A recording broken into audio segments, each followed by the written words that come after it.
Okay, Breaking Bad time, Bob. Woo! Here we Now, go. we love you, everyone who listens to our full podcast every week. We love you, everyone who watches on YouTube, and a special welcome to listeners of our new mini podcast, Practically Culture Breaking Bad, which you can find as its own feed on iTunes and on practicallyculture.com. Bob, this episode flew by me. It felt like only like 20 minutes had passed, and all of a sudden you see the credits, it's over. And it's blowing straight through my expectations. I have no idea where we're going at this point. Yeah, I'm the same way. It's like mostly in real time, or maybe it's completely in real time for all I know. It felt very, this weird mix of slowed down, slow motion. Every scene is deliberately capturing word by word specifically what is meant to be uh, told from a storytelling perspective, but at the same time, there was no slowness at all with this slow motion, whatever that means, and it's just whew, now I want to see more. Yeah, well, I love that we pick up like maybe 10 seconds after the last episode's Hank and Walt encounter. Right. You know, they stare at each other as the garage door goes down, then they're both immediately on their phones, but Hank gets Skylar on the phone first, and they meet at a diner. And that brings me to the first major insight or major idea of this episode. And I love Skylar in this episode, Bob. Yeah. Um, and we haven't had a chance to talk about this, but there's been some controversy out in the Breaking Bad universe. Uh, Oh. how have you felt about Skylar throughout the show? A fan? Not a fan? Um, that is a very loaded question, and one that I can't answer with yes or no. It ebbs and flows, but mostly positive. I've actually respected her and her decisions more than I've been annoyed with her. In fact, almost in a cringeworthy way, because there have been some scenes in previous seasons where I feel for Walt and what he's trying to accomplish, and then I see Skylar's response, and I'm really frustrated with her, but I can't necessarily, in my heart of hearts, uh, give her as hard of a time as my emotions think I should.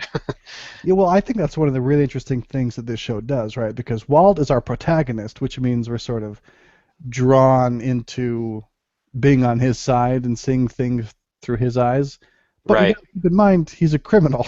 He's doing terrible things, um, way further than he has to just to survive. I mean, that's sort of the point of the show. And then Skylar, though, is like a regular person. What would you do if your husband turned out to be this murderous, lying criminal mastermind? You would have some problems, and you might try to get in his way too, right? Right. But the fact that she's an obstacle to our protagonist makes us have this tendency to be annoyed with her when she gets in the way of him meeting his goals. But if you can take a step back and realize, wait a second, she's the sane one here. She's the one who's acting more like I would probably act. Then it helps counteract that. And anyway, I love any time a show can sort of put a mirror back on me and my viewing habits and my tendencies. Yeah, I agree. I really like how at any given moment you can love and hate both of them at the same time, or there's not a clear winner. It's not like, Walt is in the lead in terms of points that I'm keeping track of through the whole story. If anything, Skylar, well, now I set myself up, but they're kind of on equal footing, other than Walt being, like you said, the main protagonist, so he gets more screen time. But I side with her probably as often as I side with him, but even then, it's more complicated than that. It's not so easy just to quote unquote side with someone. You just see how complicated it is, and I Yeah. love that. I love it too, and so I don't. You may not be aware of this, but as I hinted before, there's a raging debate among people. Some who hate Skylar and some who think, hey, it's not fair to hate Skylar. You should give her more slack. Anyway, so Huh? in light of What do they hate her for? I mean, I'm in the give her slack category if those are the two categories, but I'm curious what the argument is to hate her for. yeah, so I think the back and forth goes something like this. So you have that tendency not to like her, like she's cold, withholding, shrew. Yeah. She emasculates Walt, things like that, and then people say, "Hey, well, come on, cut her some slack. She's got a really hard situation too. It's because she's not the protagonist." And then the haters come back and say, "Okay, fair enough. It deserves more than just a gut reaction. She's also inconsistent. She goes along with Walt too much. She can't be thought of as the good guy because then she goes and becomes a criminal too, and she doesn't have a consistent point of view, so she's a bad character for that." Anyway, it's things like Mhm. that. If I put it in a nutshell.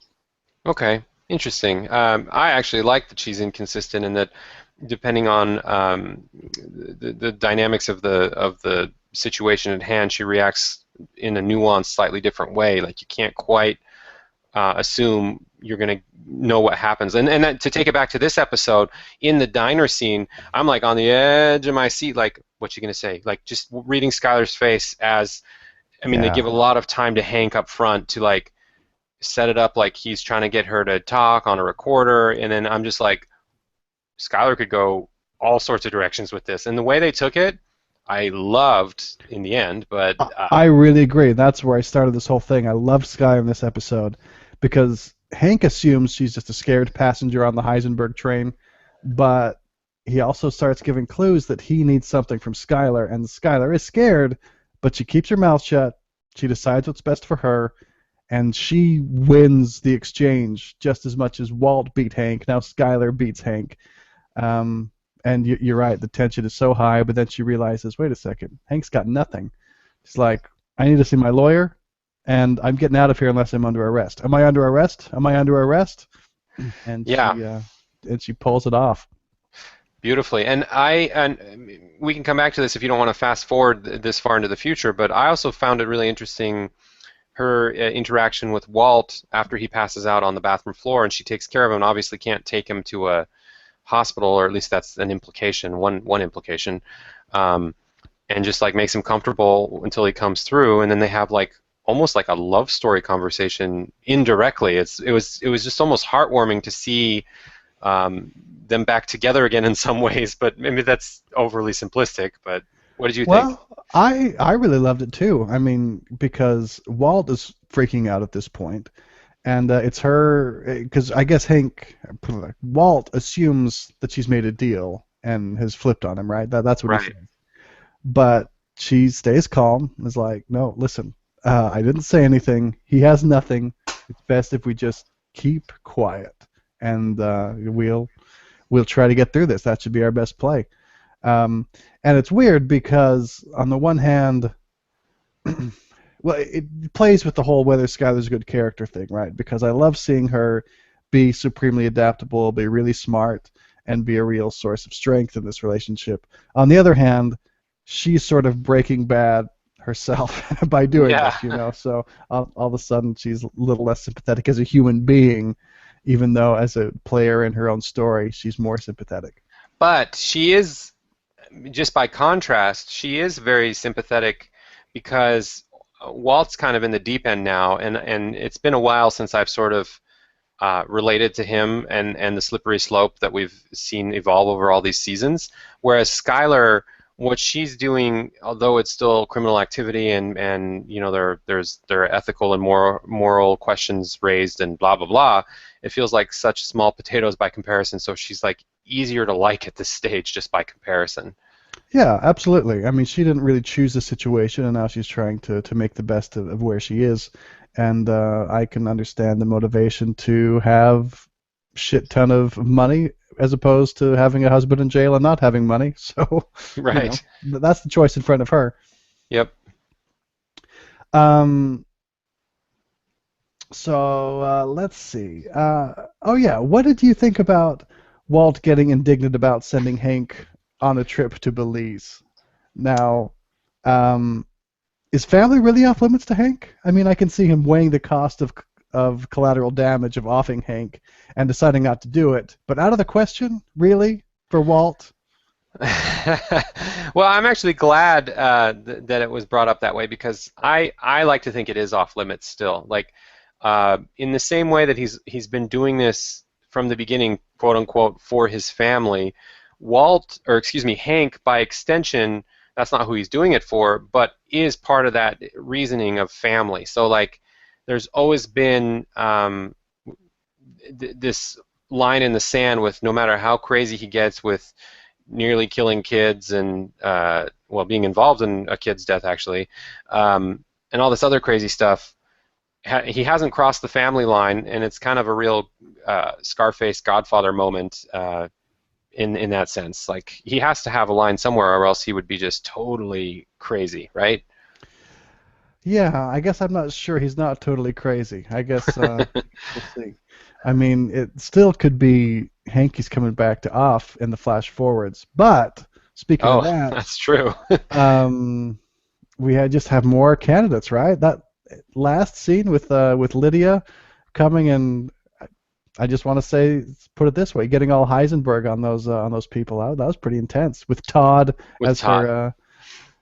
her co mass murderer, I guess.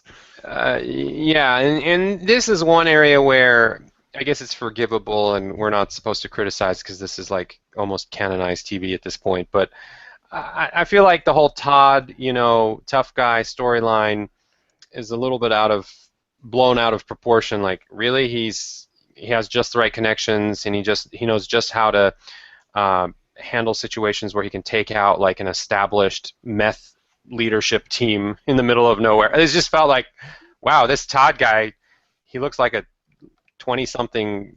Anyway, maybe that's not. Well, his dad's like big in the Aryan Brotherhood, which it seems like that factors in any time I see a prison movie like or TV show like Oz. Oh, So if that does it for you, great. If you still find it a little hard to believe, then that's probably understandable too. yeah, and I guess it's not really the point of the show. If it helps move along, gives reasons for certain stories to develop in a certain way, it doesn't detract from the main show of the family. And I also love getting everyone's cook score. So we learned Todd was like 74% or something like that. These people were 68%, and we know Jesse's 96, and of course Walt is 99. Right. Not that I have any idea what that means on a practical level, but it's just fun to get their numbers. It does feel like something on their foreheads. um, okay, so you mentioned last week that you thought Jesse had been worse off in the past than he is now. But I don't know, Bob. He's looking pretty bad now. I think this might be as bad as we've seen him. Just completely despondent.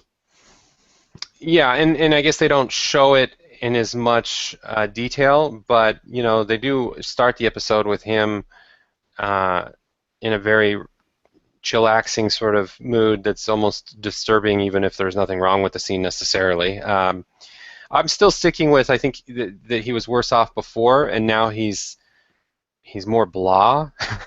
But I don't know if that's worse. Okay, maybe I'm splitting hairs, but point taken, he's pretty far gone, and the way the episode ends, which I'm sure we'll get to, is who knows where this could go. Yeah, at first he's not cooperating with those two police officers, the local Albuquerque police officers that just make me laugh. Um, and he doesn't seem to be in a place where he wants to confess. So I was really interested in seeing what would happen when Hank walked into the interrogation room because they've got so much history. But on the other hand, Jesse might just hate Walt enough to turn Walt in. I don't know. I just cannot wait to see how that goes. And I was so like, wait, we should have 40 minutes left when Hank walked in. Right, and this is a classic. This is another Skylar Hank scene. Like, there's probably a million ways that they could do this scene to fuck it up royally, but like just like with Skylar and Hank. But then the way it ends up being is like exactly now that you've seen it, you're like, well, that's exactly how it happened in real life, as if it's like a documentary or something. And I'm just looking forward to that, assuming it's as good. But because it just seems like this is an area where TV could really get over the top or unbelievable. But Breaking Bad, even in the final episodes here, it's still keeping us on the edge of our seat, but keeping it real. I love it. Yeah, I'm really interested to see how that goes. Cannot wait. So a couple other things here. Do you think that Saul's guys took some of Walt's money when they brought it back in the van? Well, there was an implication that they're pretty scared or nervous about things he's done, killing guys and coordinating prison deaths, those sorts of things. So uh, I want to say no, but I don't know. Yeah, they gave each other that look when Walt was like, close enough, and I couldn't tell if it was like, good, we got away with something, or if it was like, we should have taken something. Right, but then he did leave a bag of money and said, pay these guys, and it seemed like he meant like, you're probably never going to see me again. You may as well pay them pretty well. I just gave you a random bag of money. Right. And then he goes out. I got another question for you, Bob. Do you think you could have remembered the GPS coordinates long enough to get a lottery ticket after a long day of digging? No, I'm not great with numbers like that, but sure, I can see Walt being able to do that, but All right. Well, you know what? That's about what I have. Anything more you want to bring up, Bob? just on the edge of my seat, looking forward to it. Excited. It's a great show. It's still keeping a pretty high bar in terms of the expectations are high, is what I want to say. Yeah, it's really acting like it's going to stick the landing. Just the execution is so precise in this show. I really like it. Yep. And that's this week's Breaking Bad recap on Practically Culture Breaking Bad. Find us on iTunes, practicallyculture.com, and YouTube. And for more TV and movies, if you like what you've heard, check out those other offerings.